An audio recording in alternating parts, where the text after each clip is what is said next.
Good morning and welcome to the new episode of Dr. Lamba's Awakening Call. International students in Canada will soon be allowed to work full time. There is a temporary lifting, temporary about 1.5 years. And this lifting is a 20-hour a week limit on international students for off-campus jobs due to the ongoing labor shortage. That means from November 15 to the end of 2023, about 500,000 university students will be able to work more during the school year. Purpose? To offset rising costs and filling a record high number of job vacancies. Earlier, international students have been arrested, even deported for overworking in the past. So this helps them get, according to the apologists and the advocates of this policy, financially and gain more work experience. At what cost? At the cost of their studies. Undeniably, Canada is facing a labor shortage and a housing crisis. And the costs facing the international students are outrageous. Absolutely, I agree. So this will help them ward off the extra pressure, work more. Again, at what cost? They have come here to study. And then my question arises, who told Canadian leaders that the foreign students come to Canada looking for part-time jobs and labor work? No, for majority of them, it is not that. It is only a via media, a way how to get permanent citizenship. First permanent residence through work permit and then citizenship. They are not looking for the part-time jobs and the labor work. No. And do you think we are doing a favor to ourselves by not using the required elevated, professionally educated minds and skills to elevate our industries? Imagine a student doing a course on robotics, working as a waiter, a server in a restaurant. Are we not wasting his capability? Are we doing him a favor or doing ourselves a favor? Both ways, it is absolutely injurious and harmful. Foreign students are sent here by their parents to get quality education. At least that's what they profess. Though I fully appreciate that at least 70% of them come only because of their desire to be the Canadians. And they spend average of $50,000 to $80,000, if not more, in studies and cost of stay. And that's the cost of the parents. If the child was to sacrifice his education, or for 1 year if they are working full time, they will not be paying attention to the education. But they'll be paying the fee. Now mind it, they are paying the fee but not attending the college. Because if they're not paying the fee, their names will be removed from the college and they will not be students. So they'll be illegal immigrants. This is a catch-22 situation for the students. And I'm amazed that the people have not seen this eventuality. You go to the college, pay the fee, and the people who have paid the fee for the whole year, is it not an act of injustice to them that they have been charged with the hope that they'll be taught? Is it not a breach of contract? And would the students not be justified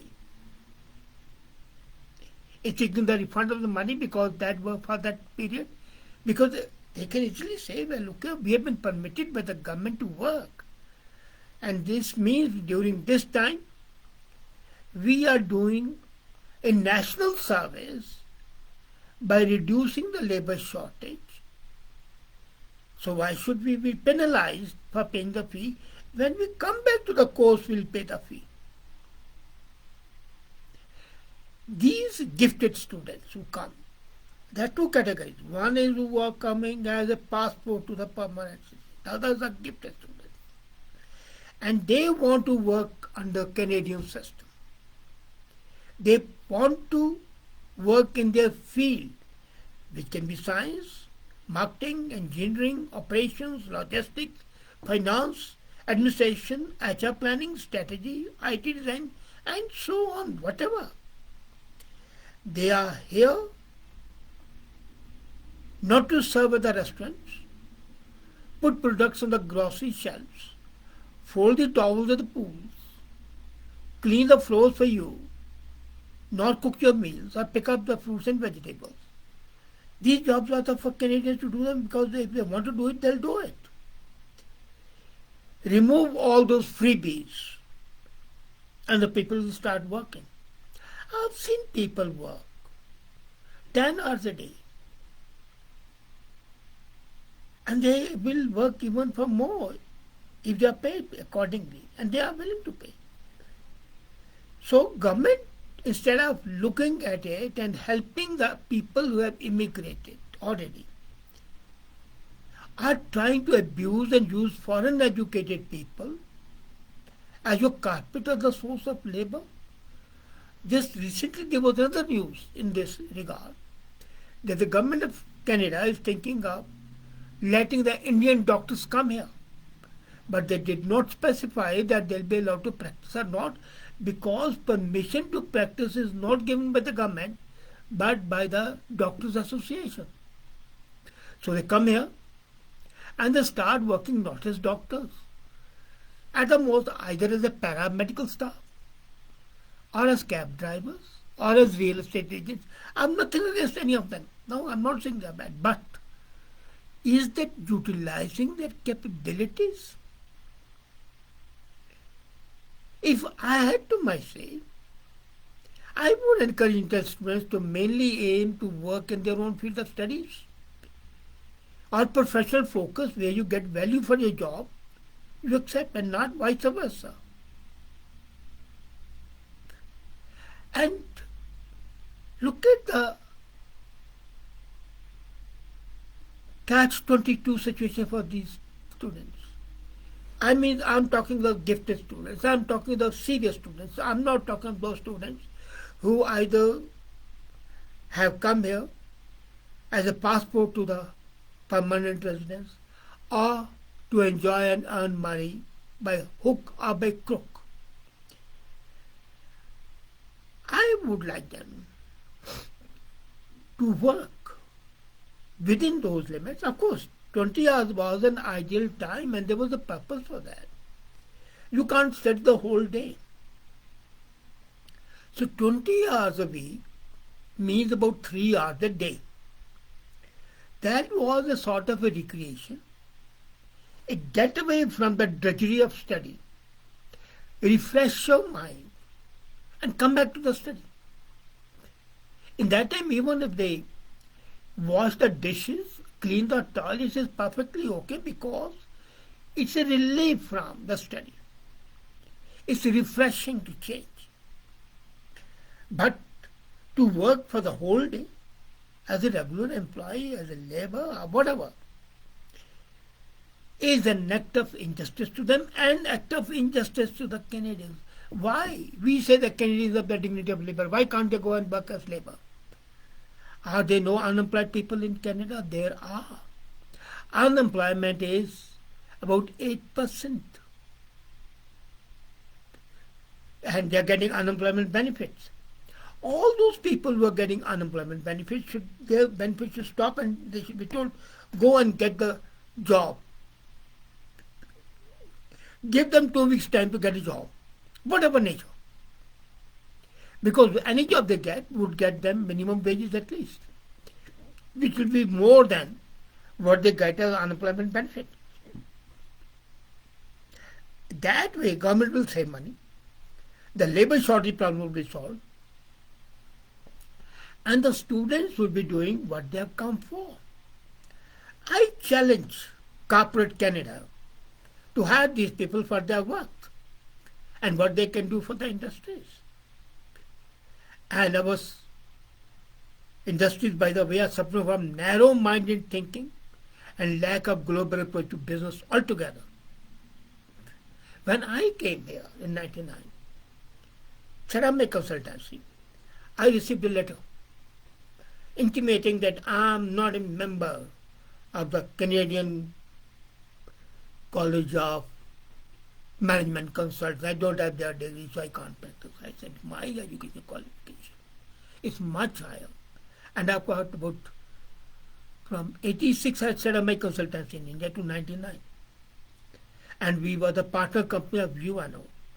And I said, prosecute me, we'll go to court of law. And third day they apologized. The president, the premier also personally apologized. But that's exploitation. As I said, the doctors, they are not allowed to practice. And now when the government says, let them come, they are hiding the facts that they can come. They'll be given the opportunity to come. And when they come here, they'll be told, pass this course, have an internship, go pass this course, then go and for a house job. A doctor with 20 years experience may have to start at the very bottom. Of course, there's a labor shortage. I don't want to sugarcoat it. But labor should be filled by the Canadians who work at this entry level, or who must entice them to work at that level. We can't be importing labor. Are you UAE or are you Qatar that you want to exploit people? Exploit students to work as labor? Where are the so-called much advertised, much wanted Canadian values of not exploiting human beings? And I'm amazed at this media, but then media is getting $600 million a year. Why should they oppose any policy, whether it's sane or insane? They'll always applaud it. But this is demeaning the Canadian values. And why is it that the Canadian children themselves cannot pay their duties to the content system the moment they turn 16? You don't allow them to work. Create a program for them so that you can force them to work for at least 2 to 3 years as labor. You want the foreign students to come and work as labor, and you don't want the Canadian children to do it. Why? Why don't you start a program without paying taxes or a rebate to go to school? Give your own youth, our own youth, 3 years of work without paying taxes. Tell them, okay, you work for 3 years and you will not be paying any tax whatsoever. I'm in two minds about this. Undoubtedly, it's an attractive offer likely to get Canada a competitive advantage. I don't deny it. And if you remember, England had a similar problem with the labor shortage and unfulfilled vacancies that would benefit for this. But international students pay a lot more than the domestic students. Lot more. As I said, between $50,000 to $80,000 a year. And they come here to study, and combining this with a part-time work of 20 hours per week is more than enough. The temptation is to take too much. And that is to the detriment of success. And the students would not be doing for what they have come for. This would be, in fact, a betrayal of their parents' hard-earned money. And this would be done by the connivance of the government. Can anything be more insane? Okay. Unethical? I don't think so. This is absolutely unacceptable. This is absolutely breach of the Canadian values. This is absolutely betrayal of the trust of those parents. And also, we are not instilling in our children, in the Canadian children, the dignity of labor. We think that they are the princes born, to the manor born, and they are exempt from all these troubles and turmoils which the international students face.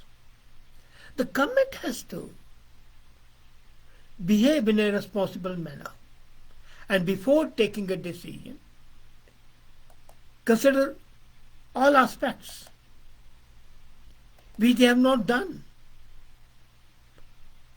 possibly not capable of thinking.